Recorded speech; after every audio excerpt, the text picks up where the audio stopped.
एक जिद और कभी मुकम्मल नहीं हो पाया दिलीप कुमार और मधुबाला का इश्क। ट्रेजेडी किंग के नाम से मशहूर दिलीप कुमार ने बुधवार को हमेशा के लिए इस दुनिया को अलविदा कह दिया है। ऐसे में दिलीप साहब से जुड़ी कई यादें जहन में फिर से ताजा होने लगी हैं। 11 दिसंबर 1922 को पाकिस्तान के पेशावर में जन्मे मोहम्मद यूसुफ खान ने कभी सोचा भी नहीं होगा कि हिंदी सिनेमा में उन्हें दिलीप कुमार और ट्रेजेडी किंग के नाम से जाना जाएगा।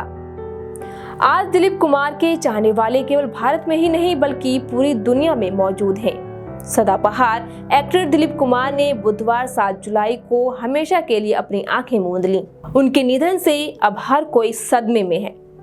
लोग यकीन ही नहीं कर पा रहे हैं कि मुगले आजम, देवदास और नया दौर जैसी फिल्में देने वाले ट्रेजेडी किंग अब हमारे बीच नहीं है।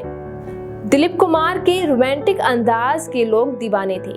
जबरदस्त अदाकारी के अलावा दिलीप कुमार अपने रोमांटिक अंदाज और लव स्टोरी को लेकर भी काफी सुर्खियों में रहे। यूं तो उनके इश्क के कई एक्ट्रेस के साथ रहे, लेकिन आखिरी वक्त तक उनका साथ सिर्फ सायरा बानो ने ही निभाया। इन दिनों ने जिंदगी के हर अच्छे बुरे पल साथ मिलकर जिए। हालांकि सायरा बानो के अलावा दिलीप कुमार और मधुबाला की लव स्टोरी के किस्से भी काफी मशहूर हुए, जिसका अंत भी बहुत दुखद था। मधुबाला के दीवाने थे दिलीप कुमार। दिलीप कुमार और मधुबाला की मुलाकात 1951 में फिल्म तराना की शूटिंग के दौरान हुई थी। उन्होंने कभी अपने रिश्ते को दुनिया से छिपाकर नहीं रखा।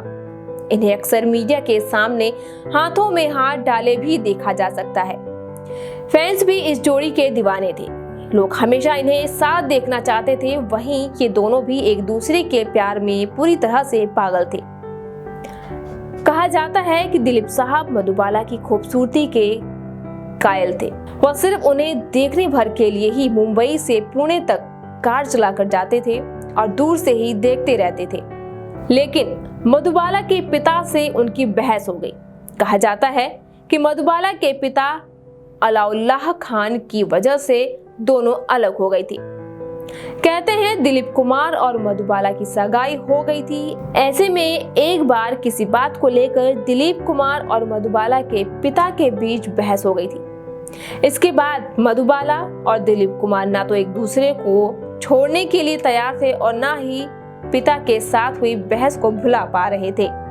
लेकिन 9 साल बाद रिश्ता टूट गया।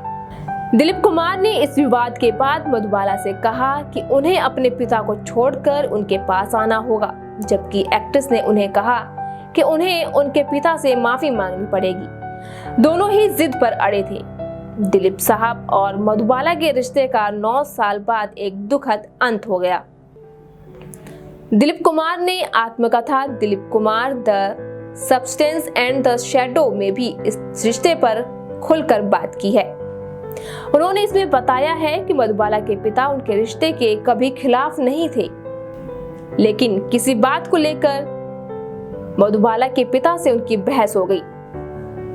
वो कहते हैं कि इस किताब में दिलीप साहब ने उस बहस का भी जिक्र किया है जो उनके और मधुबाला के पिता के बीच हुई थी।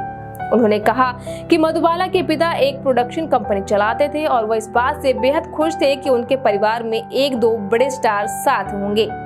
मधुबाला के पिता चाहते थे कि दोनों ही सितारे अंत तक उनके प्रोडक्शन में काम करते रहें और यही बात दिलीप साहब को बिल्कुल पसंद नहीं आई, क्योंकि फिल्मों को चुनने का उनका अपना अलग ही अंदाज हुआ करता था। अब इस बहस का असर दिलीप कुमार और मधुबाला के रिश्ते में भी नजर आने लगा।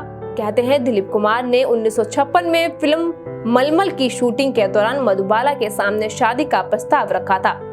उन्होंने कहा कि चलो काजी इंतजार कर रहे हैं, आज मेरे घर शादी कर लेते हैं। इस बात को सुनकर मधुबाला अपने आंसू नहीं रोक पाई और फूट फूट कर रोने लगी।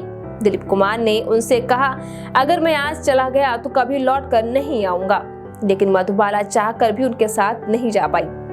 वही दिलीप कुमार भी कभी उसके पास दोबारा लौट कर नहीं आए और 1966 में सायरा बानो से शादी कर ली। कुछ ही समय बाद दिलीप कुमार और मधुबाला के ब्रेकअप की खबरें सुर्खियों में छा गईं। इसके बाद दिलीप साहब ने 1966 में सायरा बानो से शादी कर ली और उनका ये फैसला बिल्कुल सही भी साबित हुआ। सायरा बानो दिलीप कुमार से बेहद प्यार करती थी। उन्होंने कभी उनका साथ नहीं छोड़ा, वो हमेशा साए की तरह उनके साथ रहीं।